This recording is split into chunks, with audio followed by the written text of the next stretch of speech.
What up, man? It's your boy Trixx. Iceman DVD May 24th. iTunes, HMV, all that good stuff. Netflix, Amazon. Make sure you go get that May 24th. Shout out to good peeps of Royalty Radio, 91.9 FM. And they always hold it down. They got the illest music. Shout out to my man, See Your Face. Paco in the back over there. You know what I'm saying? Shout out to everybody that does what it does on the station. Shout out to the intern, Melanie, because she probably nobody shouts her out. So I'm shouting her out. So shout her out. All right? It's your boy Trixx. Holla at me, man. At The Real Trixx. Twitter, Facebook.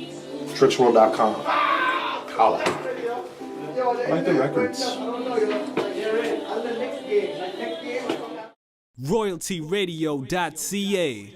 So does this school know like black people like exist? Because like when I walked in here, everybody was like afraid. Is it okay? Like it's very like y'all didn't just break in here and just do your radio show. I think initially we tried to, but okay, because like you might have been starstruck of you, maybe. I don't know about that. Like you don't get starstruck and hide your purse. So, I'm just saying. Every time we start interviews, we always try to get the names and everything. So we want to know, Trixx, how did you come up with that name? Was it something that was given to you? Everybody keeps asking it. And first of all, like y'all need to come up with something more original than Trixx for kids. Like, shut up. Like, that's the dumbest thing I've ever heard. Like, we all know what would happen. Like, for little kids, something I couldn't have my own cereal. So stop with that stupidness. Basically, what happened was like when Batman came out, the first one with Jack Nicholson, they wanted to call me Joker because I used to like prank people. Okay. Like I was never serious. Right. But Joker was taken. Right. You know what I'm saying? And Trixx was like just so serious, like nobody really cared. Right. So they go, we'll just call you Trixx then. That's all you do. Right? You play Trixx. Most definitely. But I didn't know that it was gonna be a lifetime of Trixx are for kids. Like, come on now. That's old. I appreciate it. Shut up. Most definitely. Now, of course, which area you live in? Say again? In terms of your vicinity, where you coming from? I'm coming from the armpit of Mississauga, which is Malta. So, and I'm not hating. Look, shout out to Malta, but it's the armpit. It's the armpit of Mississauga. It really is. Like you go to our mall, there's like people playing tug of war. Like it's the ghetto area. You know what I'm saying? Like, people aren't supposed to be bathing in our fountain. That's where you put coins. Like take, you know what I mean? There ain't even any coins in there because people just take that shit and just pay rent. Like it's the armpit of Saga, man. That's all I'm saying. Shout out to Malta, man. Shout out to Malta. I got love for Malta, though. I'm not hating, but it's the armpit, and anyone that lives there knows it. Sorry. In terms of being a comedian, was that a goal that you always aspired to, or was that something that just you realized, okay, you know what?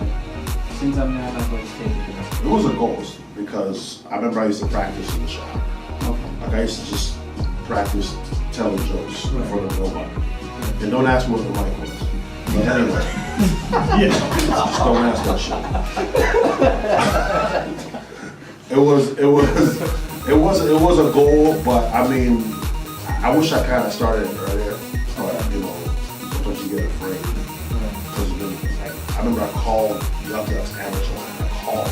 And talk to women about how to get on and how does this work. And she scared the shit out of me. She's like, yeah, well, you just call this number and you come in and hopefully you get a spot. But don't worry, Jerry Seinfeld's been booed and so is Jim Carrey. Like, that's not going to encourage me. You're telling me two of the biggest names in comedy get booed? I didn't even ask for that information, but whatever. So that added like 5 years to me starting the whole thing. Straight up. But now that I'm doing that, I just got to see those don't care. So I get up on stage and say what I want. It's my world. I'm easily offended. Sorry. What was the moment that you actually felt this?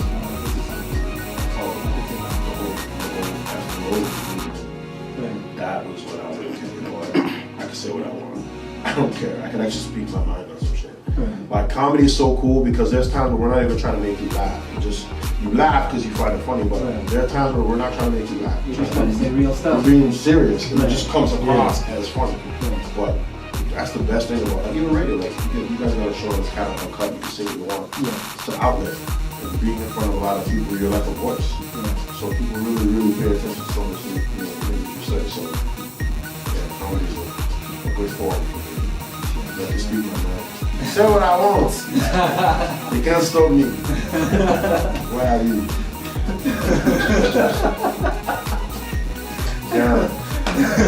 Look at the flag. We put it on top of bed sheets. We don't care. We share for you.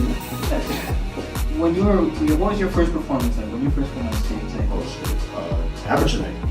Amateur night. And I'm not gonna lie, I have stage fright every night. Okay. I get nervous.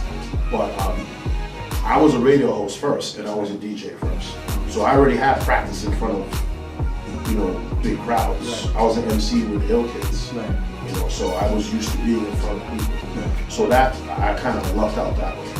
You know what I'm saying? But my first comedy performance where you actually had to get up on stage and make strangers laugh, probably the most terrifying moment of my life. I did good, but like you walk into the room and you see a dude, he's bombing, like this crowd's angry already. It's like, it wasn't a room full of your friends. It wasn't a room full of black people. It wasn't a room full of Africans. It was just diverse people all across Toronto in one room, and you had to go and make them laugh. And I used that moment to define whether I was going to do this or not. So luckily I did well. I'm like, I wouldn't be here. I would be working at Palladium. Stealing game cards. It's not a bad job anyway. So wait, you used to work there? No, I used to work at Palladium. I went Shout there out to recently. Palladium, of course. Yeah, most definitely. So you lucky it's uncut now. I was gonna say something, but I don't want to get y'all kicked off. Oh, we've been kicked off before. I'm gonna get y'all kicked off because I'm not saying shout out to no Palladium. I'm listening. Look at me now. Punks.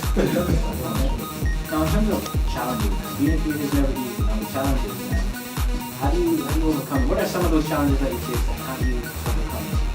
The biggest challenge is coming up with new stuff. Coming up with stuff that's original. It's not easy. And I'm not saying I do it all the time. I mean, I talk about stuff I probably talked about before. It's just the way it's just my version of it. But coming up with original stuff is hard. Stuff that nobody has, like, come on, we all live life. Yeah. So we all have experiences that are similar. Yeah. There's no way I'm gonna have a Facebook joke that nobody has. Right. There's no one comedian that talks about relationships. Right. We all have had relationships. And so that's probably the biggest challenge. And staying relevant, staying current to what's going on. It's hard to keep up, like a black and black flag, like who cares? Like, but you gotta stay relevant to what's going on, and that you always have a fresh audience. Because when your audience sees that, this guy knows what's going on all the time, they're more likely to pay attention to you as a person, as opposed to a person that's still talking about VHS tapes. Like, Chocolate rain. Really? Chocolate rain. Like that happens how long ago? Yeah, that's what I'm saying. Like if I'm still talking about chocolate rain, or I'm talking about Scarlett taking a tumble. I don't know if you saw that. The back on the table. Yeah. Don't ask me much about the table. Straight up, but it's still funny as hell. If you are mad, if you are very upset, just watch that. There's no way you can watch that and not laugh. But you gotta talk about more current stuff. Right? Like even Rebecca Black is old. No one wants to hear about that song. Right. So. How do you feel about like YouTubing your videos so that it kind of closes the gap on the freshness of the material? I'm still trying to figure out how to go viral. Oh, On okay. some real shit. Like, Well, I think that from you, the one you did in, what was that, Bahamas or something, that is gonna go viral. I enjoyed that. I mean, we'll see, but I mean, I find that like with me, people like when I'm controversial. Yeah. Like I did a bunch of podcasts, and the one podcast that everybody was going crazy over was when I was talking to the status DJs that didn't get nominated. Yeah. When it's like a little controversy in there, that's when people. And for the record, for all the DJs that were crying, Shout out to DJ Touch Up. sorry, what a teacher. I made him up. Like there were people that were hitting me up going, yo man, like how you gonna diss him like that? you don't know like the man up and grinding. I'm like, you do realize I made that dude up, right? That's a real person. Like, what the hell is your problem? Like he doesn't if he does exist, hey, I don't know who he is. Because I really doubt like he's just gonna name himself Touch Up. I really don't believe that. But like I made him up. It was just really part of me being an asshole. I'm trying to make a point. It doesn't exist. So relax. DJ Touch Up Button MC Top Out. Oh, yeah, there's a lot of those. Let the music play, man. More after this, we're gonna get into some music with DJ Aaron 05. He wants to play it bad. Eh? Like really does. he's standing behind you, itching. Like the computer's not going nowhere, bro. He's just, yeah, just answer our question. I want to play this remix. Yeah. Of course, how did you you've been a DJ, of course. Now, how did you get involved with that, man? I just love parties, you know. I remember I used to go to parties when Baby Blue was like in their prime or whatever. I used to just love watching the crowd get hyped when you play certain songs. Right. Like I fell in love with that. That gives you a rush. When you play a certain song and the crowd goes nuts, you gotta do it. You know, I just fell in love with the whole vibe of the parties back then, not parties now. Right. And what do you think is missing from the parties? Music, good music, and people train themselves to think a certain genre of music starts the party now. Back in the day, we didn't care. You had to be in that lineup by 8 o'clock, Right. back in my days. And you were on the dance floor as soon as you got in. Right. Now it's like reggae used to start the party. Yeah. Everybody's a superstar, nobody wants to come at Or if you're the 10. one dancing, they're looking at you. Yeah, like everybody comes at 1 o'clock, and then you get mad because the bar's done at 2, and you only had an hour. It's just I ridiculous. remember Uncle V. Shout out to Uncle V. Uncle V days. Maybe. Yeah. My money, man. Now, of course, for you as being a DJ, what was that one song that you dropped? Once you dropped, it doesn't matter. Now or back then? Back then. It was enough. There were so many. I remember when I first heard Annie Up, Right. and we played that, or even Shook Ones Right. by Mobb Deep. There's certain songs when they play, you have to get up and you have to get off the dance floor or you're gonna get punched. Like that's how it was. Onyx Slam, when that came on, oh my god. That was,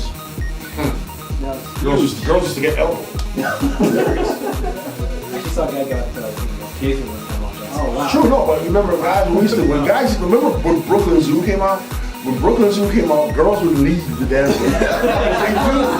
Because they knew they were gonna get elbowed. Right. I'll never forget that. Guys, when guys slam dance, we don't care. Yeah. For that split moment, we don't care that there are girls there. We didn't care. Elbow you. Much like what happens when Africans don't get to dance with you. I will make you my wife. Come here! Say something.